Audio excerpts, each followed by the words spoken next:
আজকে ক্রাইমের যে সত্য ঘটনাটা শুরু করছি সেটা 2006 সালের একটা ঘটনা।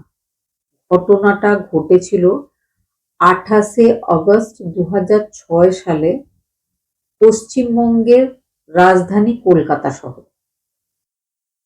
ঘটনাটার ব্যাপারে মোহাম্মদ গুলাম রব্বানী নামের একজন ভদ্রলোক, তিনি কলকাতার বউবাজার থানায় গিয়ে একটা পুলিশ কমপ্লেন করেছিলেন। নিজের 9 বছরের ছেলে জুনায়েদ, বা সবাই যাকে আরজু বলে ডাকত, তার মিসিং কমপ্লেন। তিনি বলেছিলেন তার ছেলে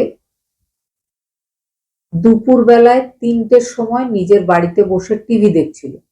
তিনি রাত্রেবেলায় বাড়ি গিয়ে ছেলেকে বাড়িতে পাননি। সেদিন সারা রাত, তার পরের দিন সারাদিন সারা রাত তার ছেলেকে খোঁজা হয়েছে। তারা কোনো হদিশ পাচ্ছেন না, তাই তিনি পুলিশ স্টেশনে এসেছেন সেই ছোট 9 বছরের ছেলে জুনায়েদের মিসিং কমপ্লেন করতে।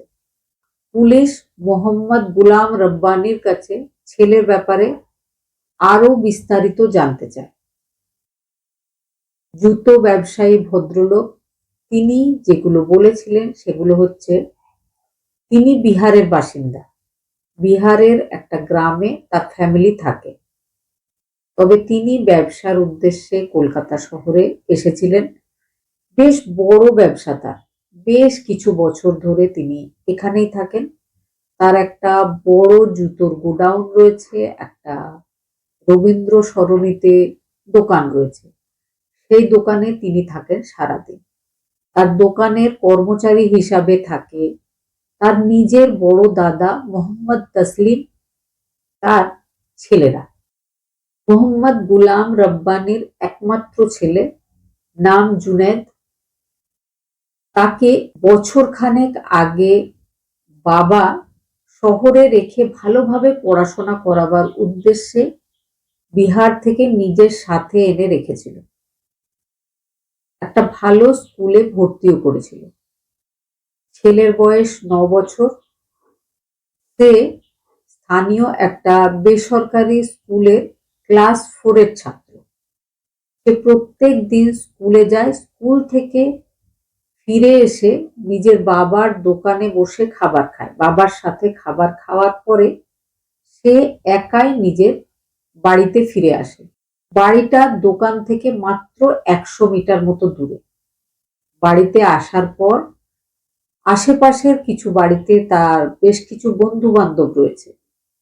যেহেতু সে দুপুরবেলায় একাই থাকে, কোনো না কোনো বন্ধু তার সঙ্গ দেওয়ার জন্য তার বাড়িতে দুপুরবেলায় চলে আসে। রাত্রেবেলায় কাজ সেরে আবার বাবা বাড়ি ফিরে যান, তখন ছেলের সাথে দেখা হয়। এই সঙ্গে আরো একটা ব্যাপার বলে রাখি, বাচ্চার মা কিন্তু বিহারের গ্রামেই থাকে, তিনি কলকাতায় থাকেন না। বাবা বাচ্চাটাকে নিয়ে এসেছেন পড়াশোনা করার উদ্দেশ্যে। এইভাবে প্রতিটা দিন কাটে। ঘটনার দিনও বাচ্চাটা বাবার কাছে এসেছিল, খাবার খেয়েছিল, দুপুরবেলায় 3টের সময় নিজের বাড়ি চলে গেছিল। বাবা প্রত্যেক দিনের মতোই ভেবেছিলেন বাচ্চা বাড়িতেই আছে। তিনি রাত্রেবেলায় দোকান বন্ধ করে যখন বাড়ির কাছে গেছিলেন, বাড়ির দরজা বাইরে থেকে বন্ধ দেখেছিলেন। তিনি অবাক হয়েছিলেন, কারণ তার ছেলে আশেপাশে কোথাও গেলে দরজা বন্ধ করে যেত না বা যাওয়ার দরকার পড়তো না। সেই জন্যই তাকে বন্ধ করে যাওয়াটা শেখানো হয়নি। দরজাটা খোলাই থাকতো, তার যখন যেখানে ইচ্ছা সে যেত, আবার সে নিজের কাজ সেরে ফিরেও চলে আসতো। আশেপাশের সব লোকজনের সাথে খুব ভালো সম্পর্ক, সবাই আত্মীয়ের মতো। তাই জন্য দরজা খোলা রাখলেও কোনো অসুবিধার ব্যাপার ছিল না। কিন্তু 28 আগস্ট 2006 রাত্রেবেলায় মোহাম্মদ গুলাম রব্বানী যখন বাড়ি ফিরে এসেছিলেন, তিনি দেখেছিলেন দরজাটা ভালোভাবে টেনে বন্ধ করা রয়েছে। তিনি ভেতরে গেছিলেন, দেখেছিলেন ভেতরে ছেলে নেই। আশেপাশের লোকজনকে জিজ্ঞেস করতে তারা বলেছিল আজ তো সারা বিকেলও বাচ্চাটাকে দেখা যায়নি। তবে বাচ্চাটা দুপুরবেলায় টিভি দেখছিল। প্রত্যেকদিন সে কিন্তু স্কুল থেকে ফিরে এসে খাওয়া দাওয়ার পর কার্টুন দেখত। সেদিন তার সাথে টিভি দেখছিল শেহবাজ হুসেন নামের একটা ছেলে। পুলিশকে শেহবাজ বলেছিল যে বিকেল 4টের সময় কেউ একজন দরজার বাইরে থেকে জুনায়েদ বলে ডেকেছিল। কে ছিল সেটা জানি না বা লক্ষ্যও করিনি। আমি কার্টুন দেখাতেই ব্যস্ত ছিলাম। জুনায়েদ বাইরে বেরিয়ে আসে, তবে জুনায়েদ আর বাড়ি বা ঘরের ভেতরে ফিরে আসেনি।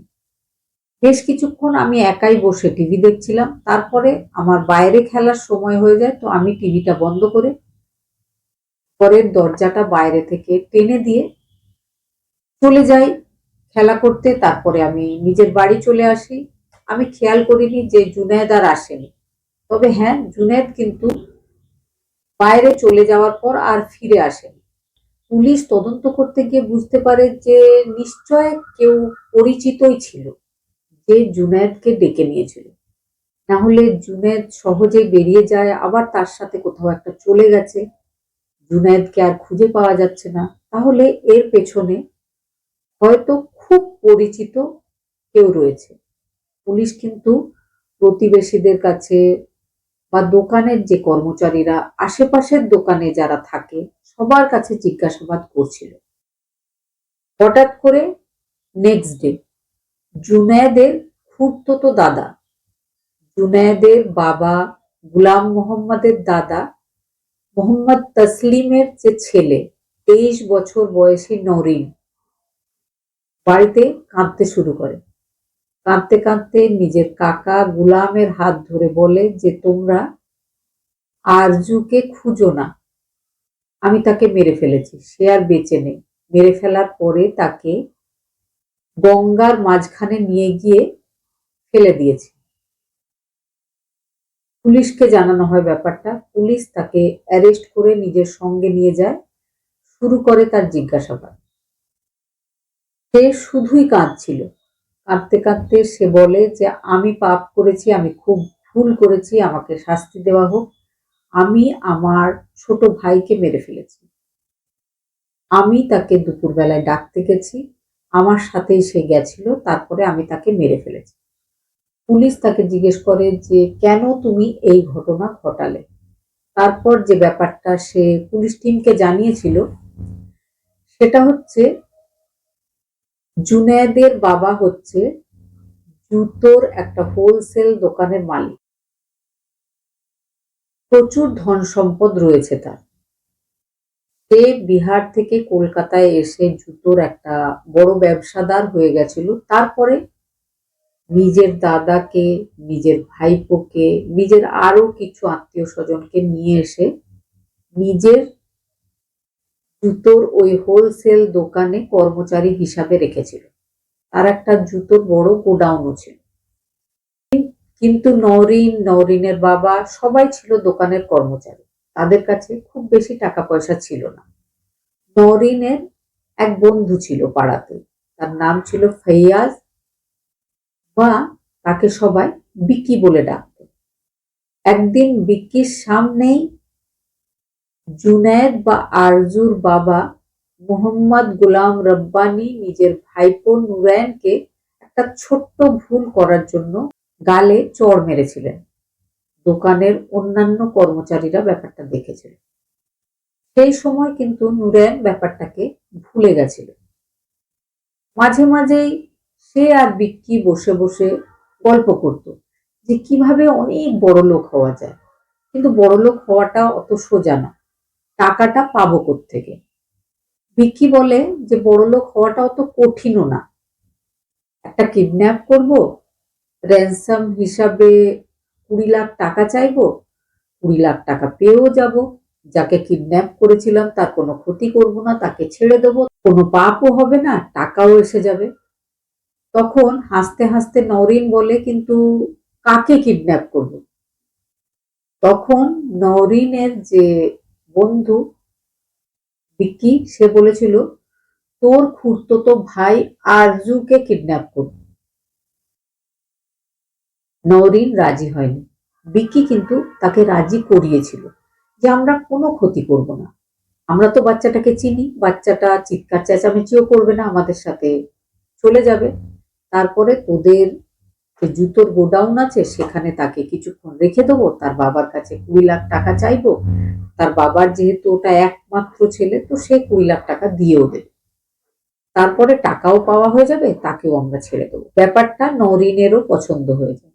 তো ঘটনার দিনটাই ঠিক করা হয় যে এই কাজটা ওই দিন ঘটানো হবে। সেই দিন দুপুরবেলায় বাচ্চাটা বাবার সাথে বসে খাবার খায়, চলে যায় নিজের বাড়িতে, টিভি দেখছিল। এদিকে নরিন চলে যায় দরজার বাইরে, ডাক দেয়। জুনায়েদ সঙ্গে সঙ্গে ছুটে এসে খুড়তুতো দাদার হাত ধরে সে এগিয়ে যায়। নরিন তাকে বলেছিল যে তোর বাবা এক্ষুনি তোকে ডাকছে। সে কোনো সন্দেহ করেনি, তার হাত ধরে চলে গেছিল। জুতোর গোডাউনের কাছে আগে থেকেই অপেক্ষা করছিল ফাইয়াজ বা বিক্কি। জুতোর গোডাউনের ভেতর তাকে নিয়ে যাওয়া হয়। জুতোর গোডাউনে অদ্ভুত গন্ধ, অন্ধকার। বাচ্চাটা নিজের খুড়তুতো দাদাকে আর তার বন্ধু ফেয়াজকে জিজ্ঞেস করে যে কোথায় আমার বাবা, আমি তো দেখতে পাচ্ছি না। তখন বাচ্চাটার গালে খুব জোরে একটা চড় মারে বিক্কি। চড়টা মারতেই তার কানের পাশে কেটে গিয়ে রক্ত বেরিয়ে যায়। বাচ্চাটা এবার জোরে জোরে চিৎকার করে কাঁদতে শুরু করে। এমন সময় তার মুখটা চেপে ধরা হয়। তারা কিন্তু কিডন্যাপ করেছিল, র্যানসাম চাওয়ার সুযোগও পায়নি, সময়ও পায়নি। বাচ্চাটা চিৎকার করতে শুরু করেছিল। আশেপাশেই বহু দোকান, সবাই জানতে পারবে, সবাই কি ভাববে, এগুলো ভাবতে গিয়ে বাচ্চাটার মুখটা বা গলাটা এতটাই জোরে তারা চুপ করাবার জন্য চেপে দেয় যে বাচ্চাটা মারা গেছিল। বাচ্চাটার সেই সময় পা ধরেছিল তার খুড়তুতো দাদা নরিন। এক সময় তারা দুজনেই বুঝতে পারে যে বাচ্চাটা নড়াচড়া করছে না, তার মানে বাচ্চাটা আর নেই। বাচ্চাটাকে ওই গোডাউনে ওনার দিকে, যেখানে ফেলে দেওয়ার মতো পুরনো জুতোর সোল ইত্যাদি রয়েছে, সেখানে রেখে দেওয়া হয়। তারপরে সে বেরিয়ে চলে আসে। কাকা রাত্রেবেলায় জানতে পারে যে বাচ্চাটা নেই, সে হারিয়ে গেছে।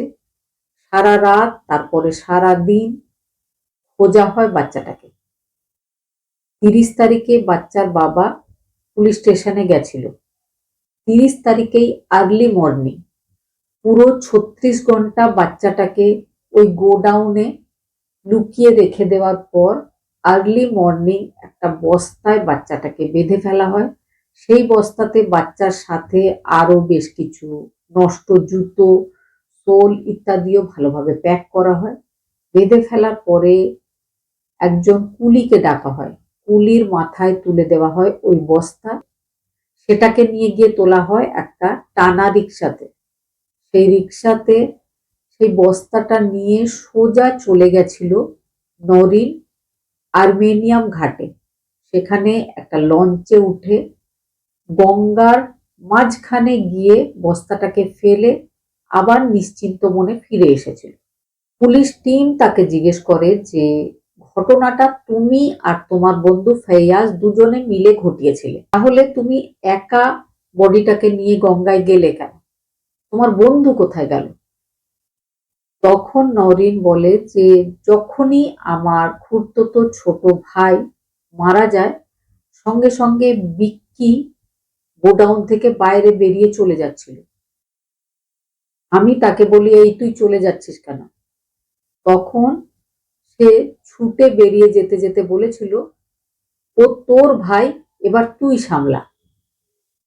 তারপরে সে কলকাতা থেকেও অন্য কোথাও পালিয়ে গেছে। পুলিশ টিম এই ব্যাপারটা জানার পরে বিক্কির তল্লাশি শুরু করে। সঙ্গে সেই গঙ্গার আর্মেনিয়াম ঘাট থেকে পুরো এরিয়াটা ডুবুরি নামিয়ে বারবার তল্লাশি চালানো হয়।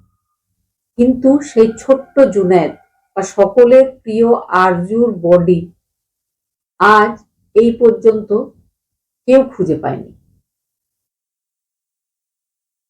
নরিনকে জিজ্ঞেস করা হয় যে কেউ তো তোমার উপর সন্দেহ করছিল না, তুমি ব্যাপারটা এড়িয়ে গেলেই পারতে, পুলিশও কিন্তু তোমাকে সন্দেহ করেনি বা অ্যারেস্ট করেনি, তাহলে তুমি কেন পুরো ব্যাপারটা সত্যি সত্যি বলে দিলে? তখন সে বলে, ওই ঘটনা ঘটাবার পর থেকেই মনটা ভালো ছিল না। তারপরে তারপরে আমার খুড়তুতো ছোট ভাইকে যখন বস্তাবন্দি করে জলে ফেলে দিয়েছিলাম, পর মুহূর্তেই আমার স্ত্রীর ফোন কল এসেছিল গ্রাম থেকে। আমাকে জানানো হয়েছিল যে আমার একটা ছেলে হয়েছে। আমি কান্নায় ভেঙে পড়ি। মনের ভেতর এত কষ্ট হচ্ছিল যে নিজেকে আমি আটকে রাখতে পারিনি। তাই ছুটে গিয়ে নিজের কাকাকে পুরো ঘটনাটা জানিয়েছিলাম। পুরো ব্যাপারটা পুলিশের কাছে বলতে পেরে নিজেকে অনেকটা হালকা মনে হচ্ছে। পুলিশ টিম বেশ কয়েকদিন চেষ্টা করার পরে বিক্কি বা ফেয়াজকে অ্যারেস্ট করেছিল। দুজনকে অ্যারেস্ট করা হয়েছিল। দুজন নিজের অপরাধ স্বীকারও করেছিল। তবে প্রবলেম ছিল একটাই, বডিটা খুঁজে পাওয়া যাচ্ছিল না। আমাদের দেশের আইনে যদি বডি খুঁজে না পাওয়া যায় তাহলে কিন্তু প্রমাণ করা যায় না যে সত্যি সত্যি মার্ডার হয়েছে। এই ক্ষেত্রে না তো কোনো প্রত্যক্ষদর্শী ছিল, না বডি পাওয়া গেছিল। তাহলে কিভাবে মার্ডারের শাস্তি দেওয়ানো যাবে নওরিনকে বা ফৈয়াজকে? কিন্তু সেই সময় ওই থানায় যে পুলিশ ইন্সপেক্টর ছিলেন মোহাম্মদ আশিক, তিনি একজন যোগ্য ইন্সপেক্টর ছিলেন। তিনি ভীষণভাবে চেষ্টা করেছিলেন যাতে ছোট্ট আরজু বিচার পায়। সেই কুলি, সেই রিক্সাওয়ালা সবার বয়ান নিয়েছিলেন। একজন প্রত্যক্ষদর্শী মহিলা, যিনি ছিলেন প্রতিবেশী একজন মহিলা, যখন নওরিন আরজুকে তার বাড়ি থেকে ডেকে তার হাত ধরে রাস্তা দিয়ে এগিয়ে নিয়ে যাচ্ছিল, সেই প্রতিবেশী মহিলা দেখেছিলেন শেষবার আরজুকে নিজের খুড়তুতো দাদার হাত ধরে যেতে। সেটা তিনি পুলিশ টিমকে জানিয়েছিলেন। জুতোর গোডাউনে এসে যখন পুলিশ টিম তদন্ত করে, সেখানেও আরজুর গালে চড় মারার পর তার কানের নিচ থেকে একটু রক্ত বেরিয়েছিল। সেই রক্তটা স্যাম্পল নিয়ে টেস্ট করা হয়। সেই রক্ত নওরিন বা ফেয়াজ দুজনেরই ছিল না। শেষ পর্যন্ত প্রমাণ হয় যে ওই রক্তটা ছিল ছোট্ট আরজুর। ডেড বডি না পাওয়া গেলেও বেশ লম্বা সময় পর্যন্ত শুনানি চলে। তারপরে যে বিচার হয় সেটা হচ্ছে যে যাবজ্জীবন কারাদণ্ডে দণ্ডিত করা হয়েছিল খুড়তুতো দাদা নওরিনকে। বিচার চলাকালীন বিক্কি বা ফেয়াজ হার্ট অ্যাটাকে মারা গেছিল। ঘটনাটা শোনার পরে কি মনে হয়েছে অবশ্যই কমেন্টে জানাবেন। খুব ভালো থাকবেন, সুস্থ থাকবেন। আবার চলে আসবো নতুন কোনো একটা সত্য ঘটনা নিয়ে।